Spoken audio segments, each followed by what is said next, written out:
ইসরায়েলের সঙ্গে সংঘাতের মধ্যেই ভূমিকম্পে কেঁপে উঠেছে ইরান।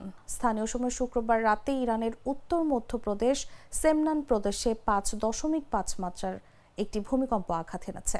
স্থানীয় সময় শুক্রবার রাত 11:19 সেমনান প্রদেশের সোরখেহের জেলার কাছাকাছি এলাকায় ভূমিকম্প আঘাত এনেছে বলে ইরানি সংবাদ সংস্থা IRNA নিশ্চিত করেছে।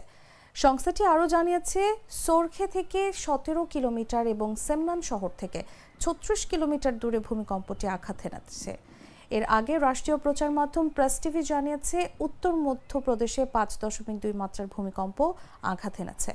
এক প্রতিবেদনে জানানো হয়েছে, তেহরান ও আলবর্জেও ভূমিকম্প অনুভূত হয়েছে, তবে ওই ভূমিকম্প থেকে ক্ষয়ক্ষতি এবং হতাহতের খবর পাওয়া যায়নি।